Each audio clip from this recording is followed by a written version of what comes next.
From Ivy League rich kid to inmate number 52503-511, that is Luigi Mangione's new identification inside the walls of Brooklyn's notorious Metropolitan Detention Center, commonly known as MDC. The 26-year-old is the latest high-profile inmate at the Federal Detention Center. Former inmates include sex trafficker Jeffrey Epstein's accomplice, Ghislaine Maxwell, farmer bro Martin Shkreli, and R. Kelly.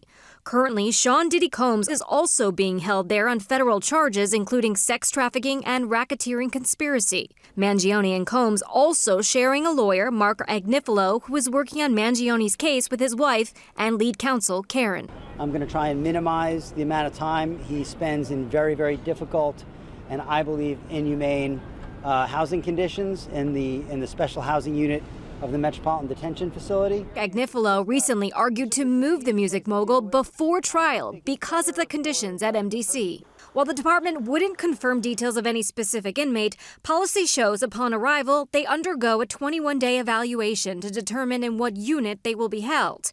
Because Mangione's case is high profile, it's likely he will be housed in what's called the SHU, a unit where inmates are separated from the general population, largely for safety reasons. His interactions will be limited. I think the oversight will be far more significant. I think he'll be subject to a lot less dangers. We are pushing for basic humanity. In recent years, inmates, attorneys, and activists have sounded the alarm on issues like violence, overcrowding, staffing shortages, even power outages. In September, a federal judge condemned the facility's conditions, prompting the Bureau of Prisons to appoint an urgent action team to, quote, take a holistic look at the challenges at MDC Brooklyn. So it was a big deal, and I think that tells you all you need to know with respect to what's happening. Yeah, there. As for Mangione, a Bureau of Prisons handbook outlines daily life behind bars, including a 6 a.m. wake-up call for breakfast, sweeping and mopping his cell, a new change of clothes 3 days a week, and a chance to shop in the commissary once every 2 weeks, where he can buy candy bars, crossword books, and deodorant. In Pennsylvania, more than 150 donations were made to Mangione's commissary account.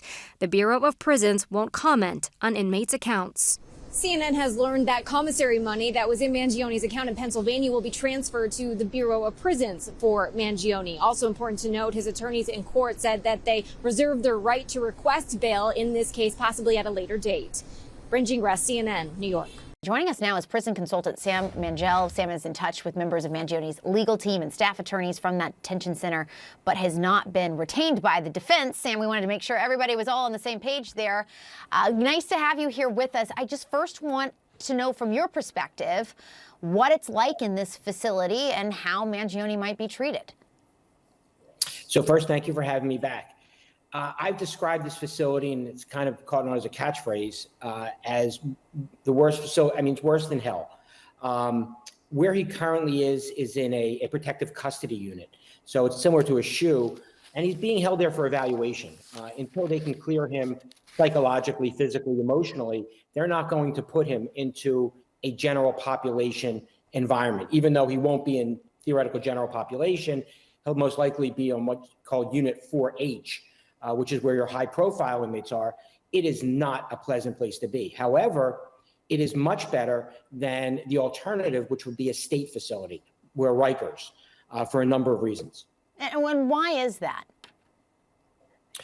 When you're in a federal facility, you tend to not only get a better, and I use this term very generously, accommodations, but the food, the ability to access counsel, and also the nature of the prisoners tend to be a little bit different. Certainly when he leaves protective custody and gets into the floor he's going to, which is where Sean Combs is, Sam Bankman-Fried. I think there's 2 former politicians from the Mexican government. Once he gets there, he will not only be in a safer environment, he'll be allowed out of his cell, probably, from 6 in the morning to 9 at night, barring counts. He'll get 3 regular meals, which tend to be much better than state meals. And overall, he will be certainly much safer in an open environment than having to require or need the protective custody of what he might need at a Rikers. I also want to ask you, this case in particular, and we've talked about this on this show as well, just about the public support that we have seen for this man who is accused of killing Brian Thompson, and what that looks like on the internet, and just how high profile, that not only high profile, but just how he has gotten so much public support from people. What does that mean, if anything, when you're inside this facility? Does he get letters or phone calls or anything like that, or it doesn't matter at all? Well, certainly people could put money on his account for commissary and for emails. He'll get letters. He might get fan letters. Other than that, it makes him, in my opinion, much more vulnerable, much more susceptible to extortion, especially once, not so much where he currently is. This might be the safest part of his whole journey. If he is convicted of federal charges, which would certainly be better than the state charges in terms of prisons, he's going to have to figure out with his team where to go, where will be the safest facility. Is he going to need psychological services? Or is he going to, depending upon his sentence, have to remain somewhere for life? And he will face inmates that are not fans of his, do not care about UnitedHealthCare, usually care about one thing: what can you give me? How much money can your family send me, or else? And it's a very scary predicament that he and his family have to be concerned with going forward. This will be, in my opinion, the safest part of his whole experience, being in Brooklyn, MDC. Yeah, and I know, again, as I said at the top of this interview, you are advising his legal team. You've not been retained by them. Is that something you all have talked through, just his particular situation, in the fact that the public does know that he comes from a well-to-do family, things like that? So I've spoken with his legal team. I've spoken with them on a number of occasions. I've also spoken with the legal staff at Brooklyn MDC as recently as yesterday to try to help arrange the legal visits for him, for his counsel. So I wanted to clarify that.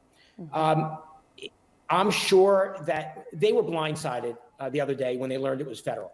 So they're going to have to pivot and do whatever is necessary to deal with that charge. I'm sure that they were probably preparing for the state charges and a potential state incarceration.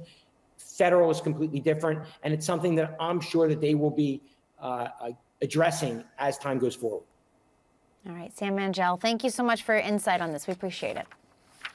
Thank you, Jessica. Happy holidays. Happy holidays to you.